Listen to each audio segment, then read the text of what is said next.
Original.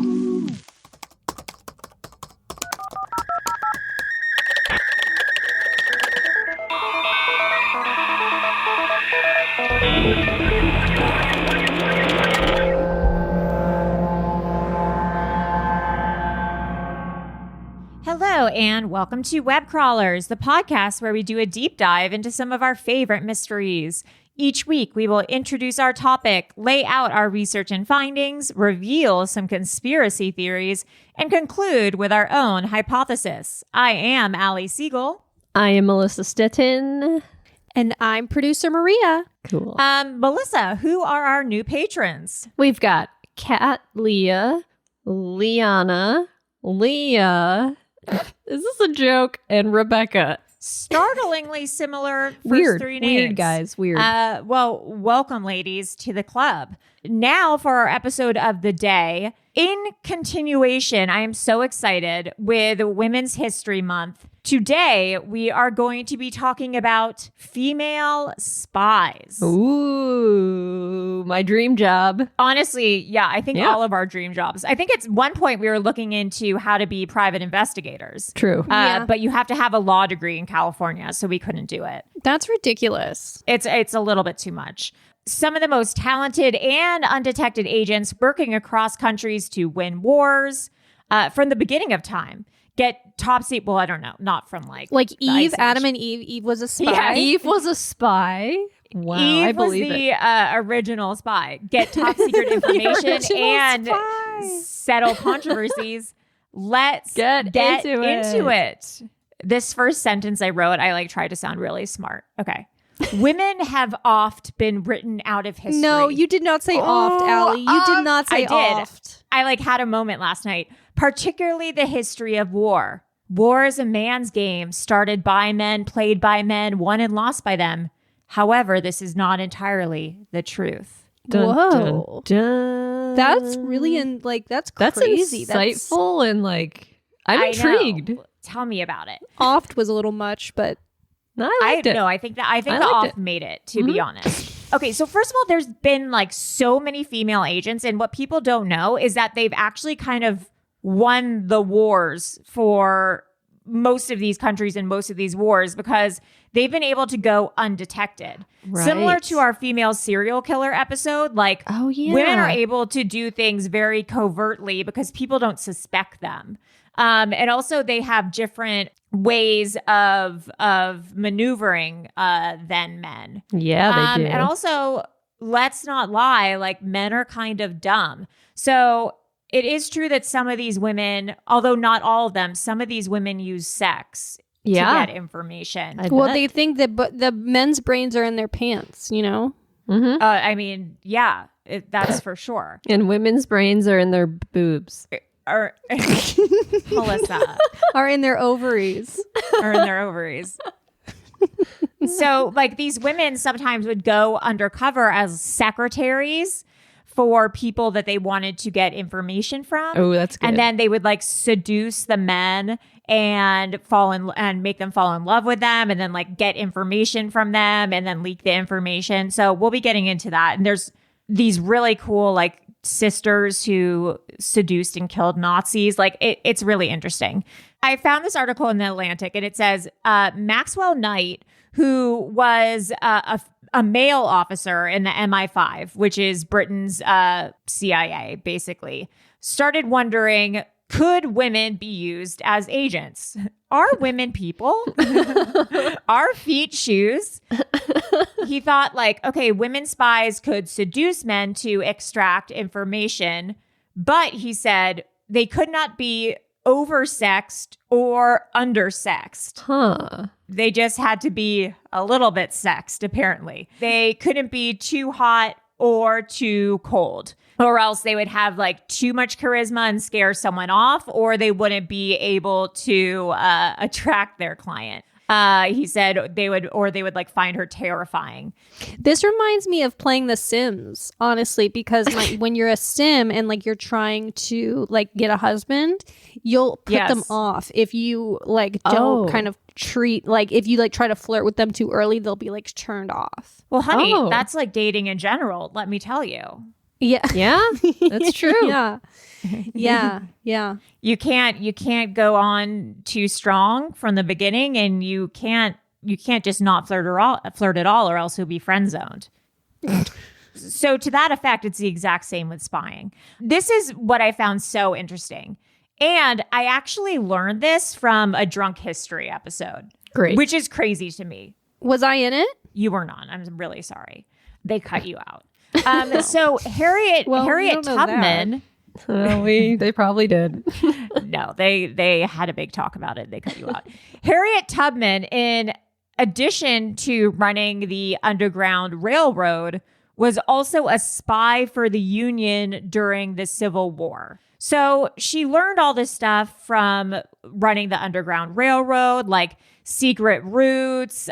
She made a lot of like acquaintances along the way. Like she legitimized herself with slaves who had not been free yet, or slaves who were newly free. And she kind of got this reputation where, you know, she had all these like trusted scouts, they called them, and she could map territory. She knew all these secret paths.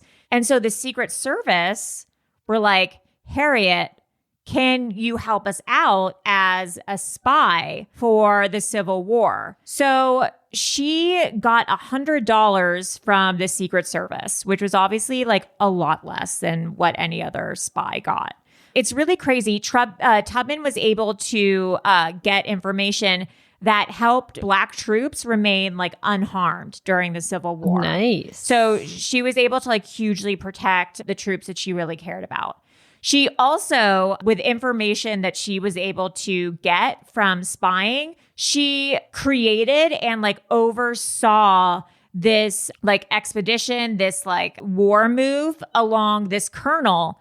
So she was the first and only woman to organize, create, and lead a military operation during the Civil War. Wow. And she was illiterate, Black, and a former slave. So that's huge. That's and it's cool. crazy that like, I don't know about you guys, but did you know that? No. I did, because of the Black History Quiz Bowl that I was a 3-time champion of. Harriet Tubman was, she's popular. She's one of the questions. Incredible. As a total, she was only paid $200 for the duration of the war for like all the incredible work that she did. A lot of that she was never actually ended up being paid. They said like, we'd pay you $200. She was never actually received it. Of course. I know. And then in 2003, a bunch of students told Hillary Clinton, you know, Harriet Tubman did all this incredible stuff. She never received her full compensation, nor was she compensated the same as like her white counterparts. Right. And then Congress ended up paying $11,750 to the Harriet Tubman home in Auburn, New York. Oh, that was inflation Whoa. of what it would have been. Yeah, with inflation. Yeah. So pretty crazy. I never knew that about her, but she was kind of like the original spy in America during the Civil War, African-American and illiterate, but was able to do all of these incredible things. That's cool as hell. Incredibly by Awesome. herself. Yeah, cool as hell. Then, I don't know if you guys know Dr. Ruth, like 5 foot tall Jewish sex doctor. I love Hell that yeah, we're going hell from Harriet Tubman to Dr. To Ruth. Dr. Ruth. Two of the greats. I don't know why they should both be on American money. So Dr. Ruth, at the age of 17, was in the Haganah, which is a Jewish military. In Israel, everyone has to join the military. And she was trained as a sniper. What? Oh my God, I had no idea. Yes, she was a sniper in the military for years in 1948. That's amazing. Yeah, she said she never killed anyone, but she was injured while she was in the military. And has like sustained those injuries since. But that was her first job at like, I mean, I don't know if you would really call it a job, but at 17, Dr. Ruth, sex doctor, was a sniper in the Jewish paramilitary in the Haganah. Amazing. I know. Talk about a girl boss. Okay. Then we'll talk about another Jewish queen in honor of Passover yesterday. Allie is Jewish. on Okay. one today. I am on one. Okay. So next is Vera Atkins. She was a young Romanian woman, and she met this Canadian guy. Martin Garrow. Melissa's husband, named William Stephenson. She's written about in this book called Spy Mistress, the true story of the greatest female secret agent of World War II. Whoa. Okay, this was a drunk history too. I'm not kidding. I thought drunk history was a joke. I learned so much from that episode. Of course. They did. And I all also learned real. a lot from the Nellie Bly. Yeah. Oh, yeah. I'm telling you. Very They educational. did their due diligence here, and they got those stories out there, and they were real, man. Octavia Spencer played Harriet Tubman in the episode that I watched. And I was in that episode. You just probably couldn't see me because I was playing a guy, but I remember very well. I remember being there. Oh. Oh, really? Yeah, Oh, yeah, I didn't see you. because I sat with her at lunch. Oh, you sat with Octavia Spencer? Yeah, I did. Oh, my God. What'd you guys talk about? Anything interesting? Yeah, she's super nice. I don't remember what exactly we talked about, but I remember her being super nice. Great. Good to hear. I think The Rock was brought up. The Rock, the wrestler? Yeah, The Rock. The wrestler? You mean Did I stutter? I said The Rock. I said what I said. Wow. I would watch a movie with Octavia Spencer and The Rock in a second. Oh, my God. Yes. That would be a Wow. They're boss oh my dog. God, incredible. You got to get him for boss dog. Boss dog, yes. Okay, so this guy William Stevenson is actually allegedly the inspiration for James Bond, and he was giving information to Britain during the war, and he charmed Vera in the James Bond kind of way. And he introduced her to this German ambassador who was horny for beautiful women. He was like, Vera, you gotta get information from this German ambassador and give it to me, and then I'll give it back to the British. Vera was Jewish. Her real name was Vera Rosenberg, and she ended up being assigned a high-ranking position in the Special Operatives Executive, which was known as Churchill's Secret Army. Damn. My favorite part about Vera, and this is again how women differ from men. So women are using sex appeal. We'll also get into the fact that they were highly, highly trained. She, I read, liked to invent weapons on the fly. So What? she MacGyvered weapons. That's And cool. her favorite thing to use were rats that were stuffed with explosives. Whoa. Yeah, so I guess she would stuff an explosive down a rat's mouth and then just throw it into a crowd. Jesus. Whoa, that's intense. Why didn't she just use Yes. a can or something? Why did you have Why to use didn't she a just rat? throw the Because no one suspects Why a didn't rat. she just throw the explosive? I guess if it had to be somewhere where no one would notice. Yeah, if you see a rat in a room or something, and Or you just can't really leave see it the there, explosive, then, you light the run out of explosive. there. Yeah, and then you run. It's smart as hell. Or if the rat was still alive, then it could go into would just- areas that she Yeah. couldn't go into. Oh my God, that's so mean though. But she probably did it. I mean, rats are gross, but also cool. A woman who's not afraid of rats. That's the most important part of this story. Yeah, I mean that we could do an episode on that in general. Women who aren't afraid of rats. I like possums, but I don't like rats. I like possums too. Here's another one. These Dutch girls seduce Nazis, which I think would make an amazing movie. So this is from the New York Post. There's this woman, Truce. She had a younger sister named Freddie. And then they had a friend who was a law student named Hanny. Apparently, there was a handful of these women who wanted to take down the Nazis themselves in the Second World War. Usually, there were these other spies who would do code breaking and typing and stuff for the army. But they were no, we want to do this ourselves. We want to be underground assassins. We're gonna take down these Nazis one at a time. There's this book called Seducing and Killing Nazis. Hanny, Truce, and Freddie, Dutch resistance heroines of World War II. I love their names. I know. They're so good. They taught themselves German. Sprechen Sie Deutsch? See? Das Hilda. Hilda knows. They would put on red lipstick and dress strikingly, and they would start these conversations with the Dutch Nazis and the German soldiers, and then they'd say, hey, do you want to take a walk in the woods with me, a romantic walk, so we can get to know one another? And then there'd be men waiting in the woods, and they would kill the Nazis when they got in the woods for these romantic walks. Whoa. Dang. Yeah. And then these women were also experts at shooting targets from their bikes. So they would do. I thought you were going to say from their butts. I know, that's what I heard. That's what I thought you were going to say. That is so sexist, Maria. They could shoot targets from their butts. They were not shooting targets from their butts. So they would like do drive-by bike shootings, or they would, the guys would be distracted. These beautiful women would be wearing like red lipstick and dresses and ride past the Nazis and be like, hello. And then they just shoot them, gun them down. Guten Tag. Guten Tag. Guten Tag, bitch. And then they just gun them down. Next, this isn't a spy, but I thought it was cool. I was wondering, like, who was the first female FBI agent? I don't know. Clarice Starling. Okay, so it's this woman named Alaska Davidson. Oh, good name. Yeah, a lot of good names. name. She was born March 1st, 1868, a Pisces queen.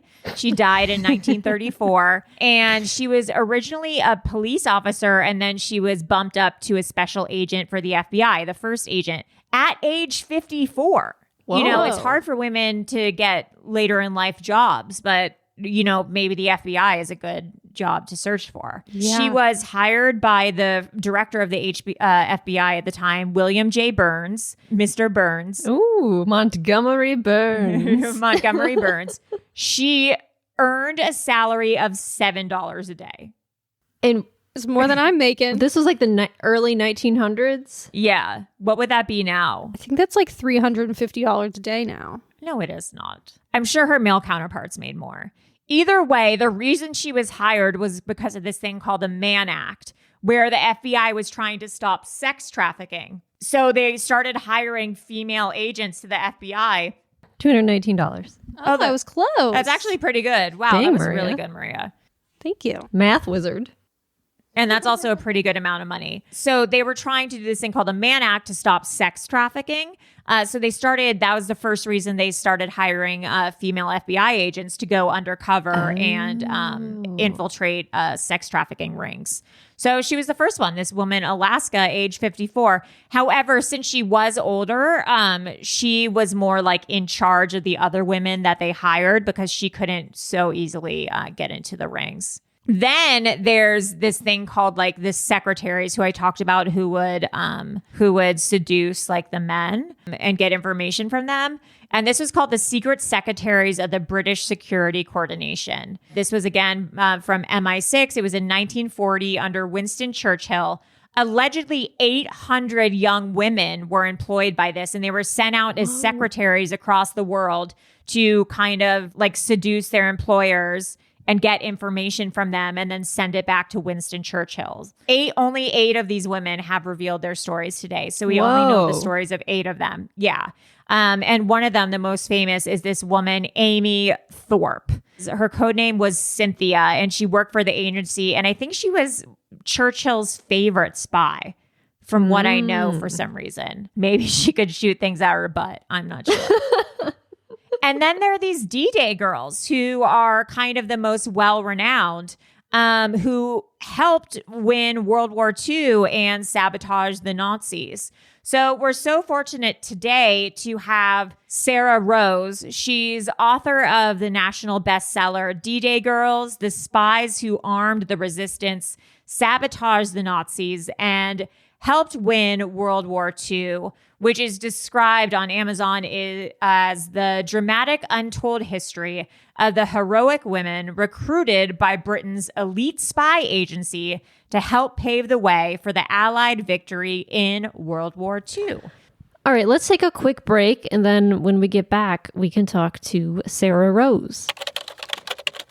Web Crawlers has a Patreon to get access to rewards, bonus episodes, video episodes, shout outs, ad-free episodes, discounts. Please go to patreon.com/webcrawlers. Also, we finally have a P.O. box. Yes, Melissa. What is the P.O. box? The P.O. box is Web Crawlers, P.O. Box 48737, Los Angeles, California, 90048. I got to come up with a jingle. 48737 90048. I will say, I think we've all decided that if we get food, we're probably not going to eat it. So don't send unless us it's food. packaged. Unless it's like a cool packaged food from your hometown or something like that. Yeah. But you don't even trust that? No, I would trust that if it's like sealed, like a package of Oreos or something from but like other stuff that's like you made yourself or and like sent them like who knows what happens between. Yeah, and also like I've been watching a lot of Catfish, like people on the internet. We love all you guys, but like some people are crazy. Like we don't know. We do a lot of true crime stuff. Who knows? We don't want to die. We don't want to die. But if you want to send us artwork, fan art, presents, jewelry, like if there's something specifically you want to give one of us, precious jewels. Also, please rate and review us on Apple Podcasts. We will read your reviews on our mini episodes. And please call our hotline 626-604-6262. And we will play your voicemail on our mini episodes. Also, you guys should check out Comedy Week on Stitcher, where they are celebrating our show plus some other hilarious podcasts for April Fools. No tricks, just the treat of listening to web crawlers and many more, all for free on Stitcher. Also, check out their curated homepage to find your next Comedy Pod obsession. If you're on your phone, you can download Stitcher in your app store or go to stitcherapp.com/comedy to learn more. Hey, Sarah, how are you? Good. I guess my first question is, what kind of inspired you to write this book? I'm interested in how women operate in sort of traditionally masculine spaces. Yeah. Nothing more like gung-ho G.I. Joe than the military. Right. I wanted to find a story about women in the military, and I assumed I was going to find something in like Afghanistan or Iraq. I thought I'd find a contemporary story to follow. And as I was reading around, I just asked the question, like, who's the first woman in combat? There's a first, There's always a first everything. So who was the first? And after a little bit of digging, it showed that the very first women in combat, sort of in uniform, answering to command, were the women of the Special Operations Executive in World War II, that it dated back far further than I'd anticipated. And the story had been lost. We'd forgotten about it. I'll get to that in a second about like why perhaps it had been lost. But I read somewhere, I think it might have been Women's Wear Daily, that you did kind of like crazy research for this as well, that you like built radios and went to boot camp and parachuted and stuff for your research. Yeah. So the thing that's interesting about these women, I mean, so much is interesting, but in part, recruited for being like the greatest athletes or the most, masculine little soldiers they could be. They were recruited because they had one skill that the Allies had run out of by the middle of the war. And that is they had fluent in native French. Oh, interesting. Bunch of women from age 20 to 55. Ordinary, average women. They aren't special. They aren't particularly athletic. They aren't particularly militaristic, but they are good enough in French to fool the Germans and fool the French. And they have British passports, which was key, or non-French passports, because Charles de Gaulle didn't want French people doing this work. They were ordinary women, and I was an ordinary woman, and I felt like, God, if they could walk off the street and do this, I should try.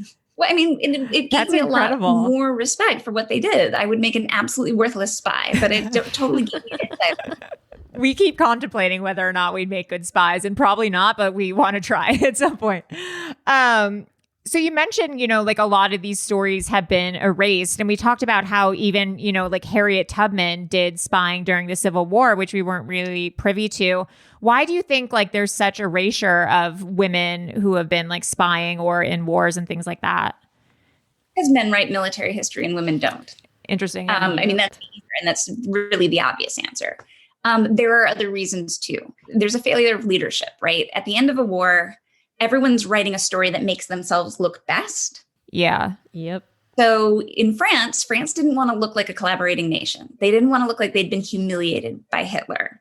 And the way to do that was to tell a story about the French resistance. Everyone was in the French resistance. We all resisted. And we are a masculine force. We are powerful. We are strong. Having ladies do work behind enemy lines runs against that narrative that de Gaulle was trying to craft about France at the end of the war. I mean, and to the same degree, he wouldn't allow himself to be photographed near Black African soldiers as he's liberating Paris. Oh, wow. Like, he was very conscious of this myth making. It had to look strong, to be white people, and it had to be men. So there is a kind of leadership and storytelling element to it as well. Spies don't leave footprints if they're good. So part of it is telling a spy story is always going to be hard, because the better they are, the fewer traces there will be of the work that they did. Right. And then as well in World War II, this was kind of a novel technology, like a new weapon to send people in as a kind of organized military force. You know, there have been the IRA, there have been like guerrilla actions from, you know, Helen of Troy onwards. But the idea that they were still answering to command, they still had a like critical part to play in the battle, and were taking this like information kinetically and acting on it. That was brand new. That was Churchill's kind of like big insight, that when all of the democracies had been kicked out of Europe, when it was just England going it alone, and they had no boots on the ground, he was like, well, people are mad. We can arm angry people. Right. They use them as like a force, so that when we do come back, when D-Day does happen, and they knew it would happen, they just didn't know when, we'll have like this secret army ready to rise, totally prepared, totally trained, totally armed. And so that's what he did. He spent 2.5 years doing this. He didn't want to give this away to the Soviets.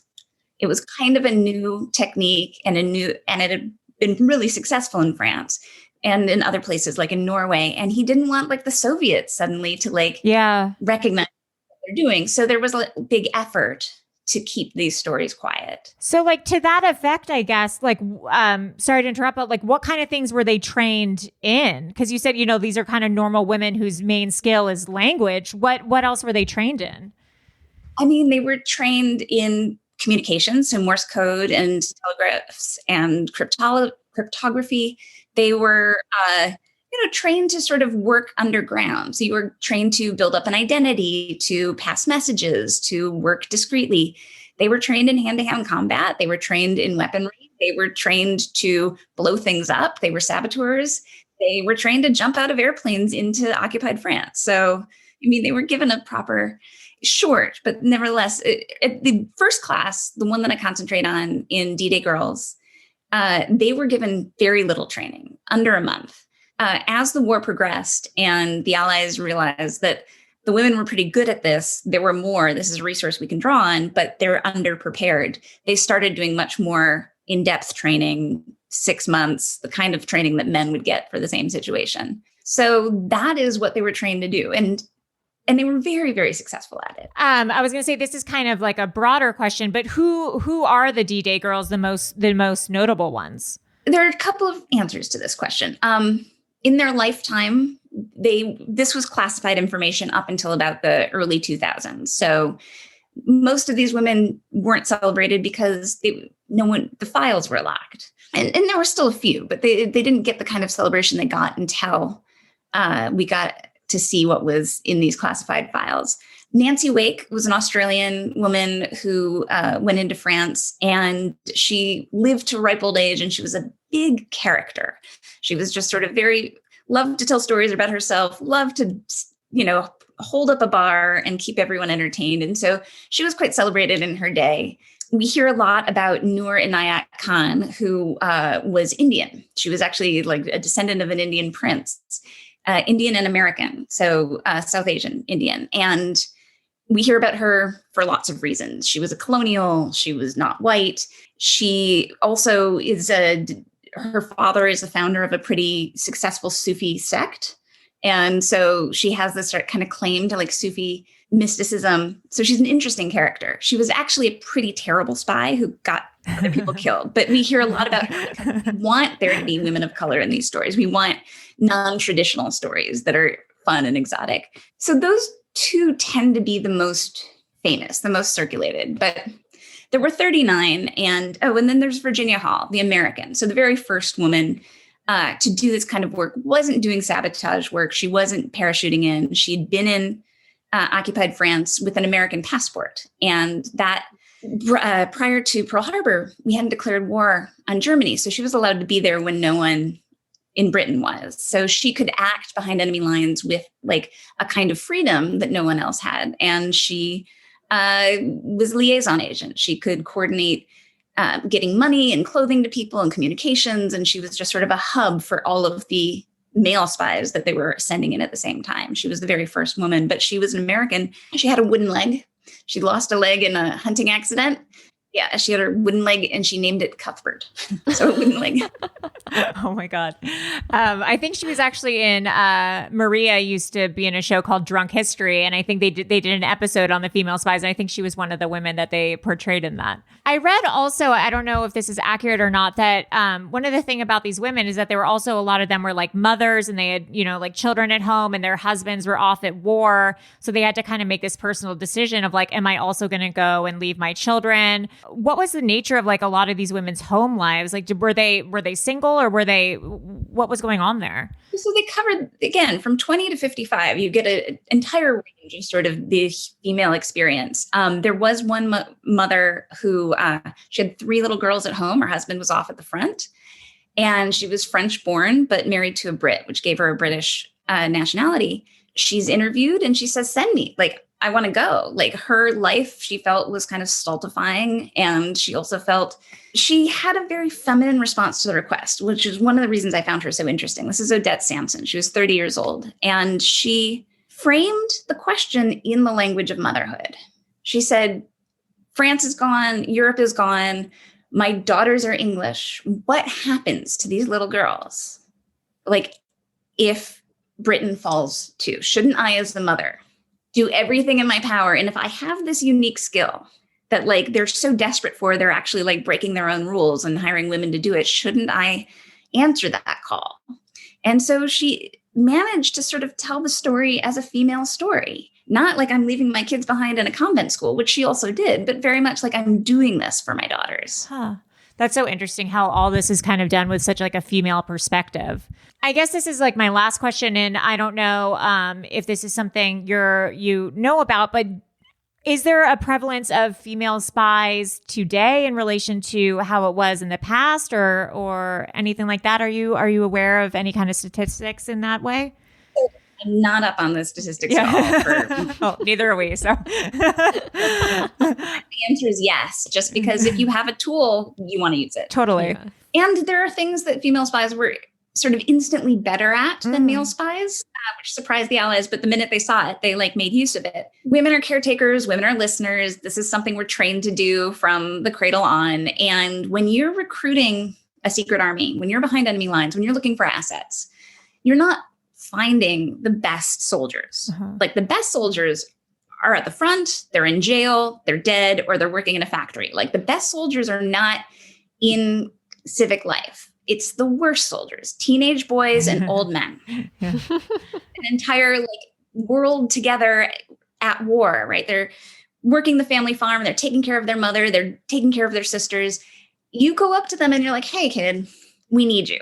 Come live with us in the mountains, in the woods. You won't see your family again. You might die. This might not work, but come and help us liberate France. Women were really good at recruiting. They could understand why a guy might not say yes. The men who went recruiting, just felt like you could argue them into the hills and argue them into recruitment. So there was a giant asset in having women on the ground doing this because women are bred to be caretakers and it requires a lot of caretaking to recruit an asset. So, yeah. And then also because just the sort of balance of an occupied country is so female because the men are gone. The men are in jail. They're in concentration camps. They're dead. They're working in factories for Hitler's war machine.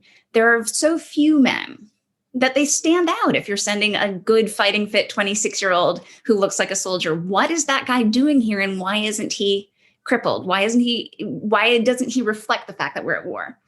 Whereas there were women everywhere. A woman on a bicycle wasn't surprising to anyone. Mm-hmm. So they had a kind of cover.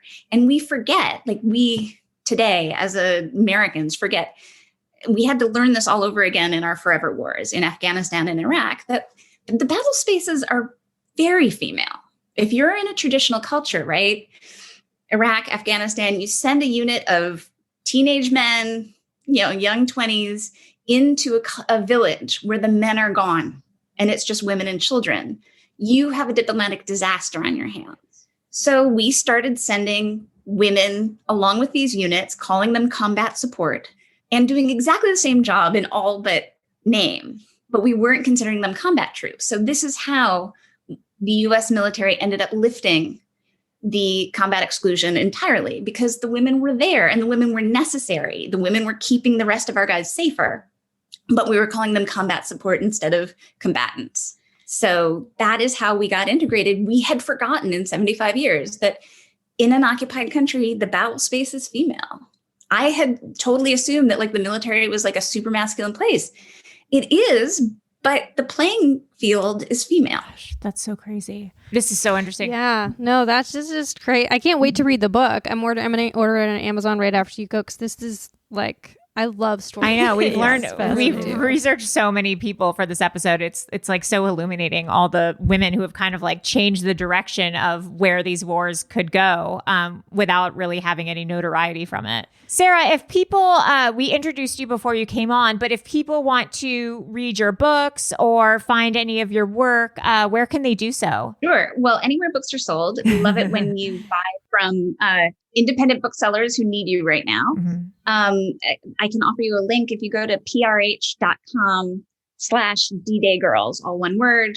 That will get you the publisher's link, but you can buy it anywhere books are sold, D-Day Girls, and please do. Awesome. Yeah, it's a great book and super illuminating about how women have kind of changed the course of history.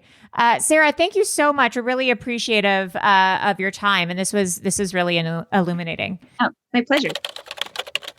So really crazy. There's all these women who kind of paved the way for, people today, women today working in like law enforcement or the army or the military. And it's crazy how we kind of, like I said in the beginning, we oft erase them from history and the history books, but they're such an important part of, winning wars and conflict, passing along information. And we don't often talk about how they were doing all the things that men were doing. Like they were code breaking. They were, on the front lines. They were sniping. They were like parachuting. Dang, they were building technology. Wow. They were sticking grenades in rats and throwing them places. Like cool. Very cool. These women were just not, like mothers and, wives waiting for their husbands while they are at war. They were, and also it's important to realize that these women were not drafted.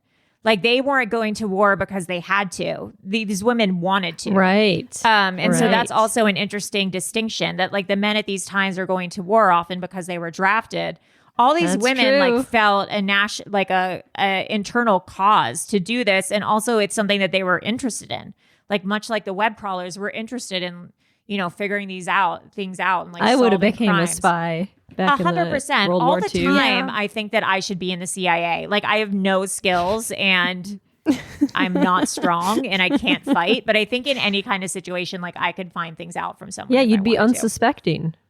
Yeah, and people tell me things. That's another thing is like like Oh. people tell women things. Like sometimes like have you ever been at the grocery store where all of a sudden the bagger or some random person is telling you their whole life story? Yeah, but I mean, that's just Trader Joe's. That's like what I think they're trained to That do. is I Trader think Joe's. actually that they are paid to have weird conversations with you. Yeah. Like I think it's part of the training that they have to have like a 40-minute conversation with you. I think while it's they're in the bagging. training that they have to pick something up and go like, "Have you had Yes. these?" Oh, I love this. Have you I had love this. They're so good. Wow, that's so true because they do that every time. So are you saying they're lying? Oh, I maybe don't they know if they're haven't had them. lying, That's but true. I think it's definitely part of the Trader Joe's experience is to relate. Oh, interesting. We should talk to our friend Jessie Thomas about it because she worked at Trader Oh, Joe's. yeah. And we got to get That would be a great mini episode. the politics of Trader Joe's. Yeah, so this is really crazy. If you know any other of, I mean, there's also like this female spy, I didn't get into her, called the Mata Hari, who was a burlesque dancer. And that's how she would get the men to give her information, is she danced burlesque, and then like men would fall in love with her and tell her information. So it's really like this thing of like women capitalizing on what society thinks of them and then kind of using it to their advantage, as we always have and had to do. If you know any spies, I also talked to, interestingly, I'll read this real quick. It wasn't really applicable for the episode, but a female private investigator messaged me. And she said, being a woman hasn't really been to an advantage, particularly in her job in person. But if she has to call someone on the phone to get information from them that is more like emotional in nature, that if she like raises the tone of her voice and sounds more babyish and stuff, that people are more inclined, that men are more inclined to talk to her and give information to her. Oh, that's interesting. I wonder what this like for interrogations. I think it could work both ways, probably, depending on the nature of the criminal, because some are really women haters. And thank you, Sarah Rose, to answering all these great questions and her fantastic book. Melissa, if people want to give us information on maybe their favorite female spies, or if you're a female in law enforcement, like the military, the CIA. Are you a spy? You can tell us your secret's safe with us. We don't have that many listeners. Melissa, where can people reach us? You can email us at webcrawlerspod@gmail.com. And we also have a P.O. box, Webcrawlers 48737, Los Angeles, California 90048. And again, don't forget to join our Patreon, please. Patreon.com/webcrawlers. You can donate as little as $2 a month, or you can do like $30 for the year. Then you're done. And it helps us produce these episodes and get great guests. Anyways, I am Allie. Dr. Ruth was a sniper seagull. I am Melissa Freddie Stetton. And I'm Melissa, but... Oh, really? But I'm not Melissa. You're Melissa. Oh my God. I'm Maria Butt-Aim Blasucci. Butt Blaster. Butt Blaster Blasucci. Okay, I am definitely making that into a shirt. All right. Bye. Bye.